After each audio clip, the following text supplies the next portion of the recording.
Emma was an ordinary girl, 22 years old, a college student whom everyone described as cheerful and creative. But deep inside, she was fighting a quiet battle that no one could see. Every morning, when she stood in front of the mirror, her eyes searched for flaws. My hair isn't perfect. My smile looks weird. Maybe I'm not good enough. Her day felt over before it even began, as if she were constantly at war with her own reflection. And she lost every single time. In college, everything looked so perfect. People seemed confident, stylish, successful. On social media, everyone's pictures had bright smiles and perfect lives. Emma wondered, why can't I be like that? Even in the classroom while writing in her notebook, a small voice in her head whispered, "You're not special." Her friends often told her, "Emma, you write so beautifully." But she would just smile and say, "No, it's not that good."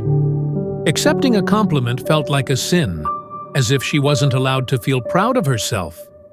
Then came the college fest, a poetry competition. Emma loved writing, and secretly she had written a poem called "The Girl in the Mirror." Her friends encouraged her, "You should perform." But as she stood backstage, fear took over. Her heart raced, her hands turned cold, and one thought kept echoing in her mind. What if I forget the lines? What if people laugh? When her name was called, she just stood in silence. The mic was waiting, the lights were shining, but Emma said nothing. After the event, while everyone was taking pictures on stage, she quietly closed her notebook in the corner and wrote, "Maybe I'm not meant to shine." The next evening, Emma sat alone on a park bench.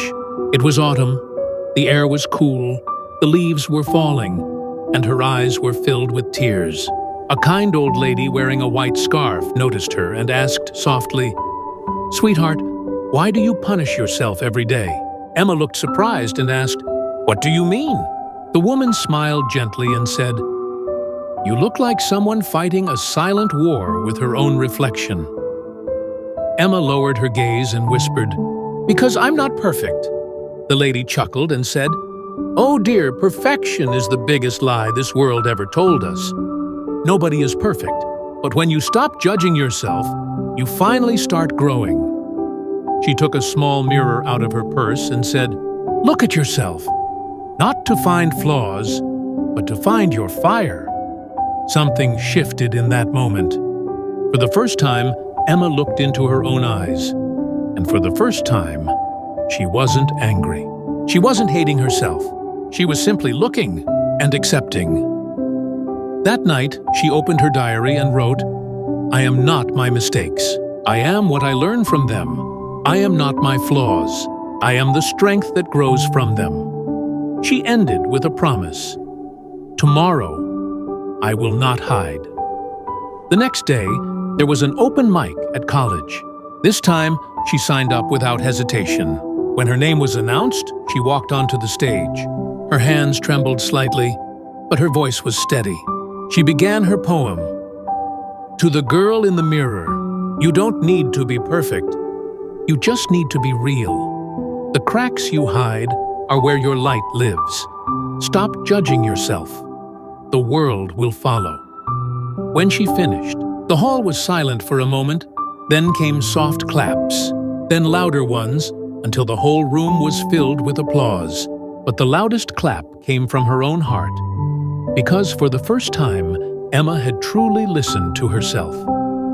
After that day, Emma looked at herself in the mirror and smiled genuinely. Now, when she noticed her flaws, she would say, "These are mine. They tell my story." She stopped comparing her life with others on social media. Every morning, she wrote in her journal, "Today, I choose to be kind to myself." Each day became a small victory, one gentle step toward peace. In life, the hardest battle is the one we fight against our inner critic. Every time you judge yourself, you take one step away from your dreams. But every time you accept yourself, you paint your life with a new color. Stop judging yourself. You are growing.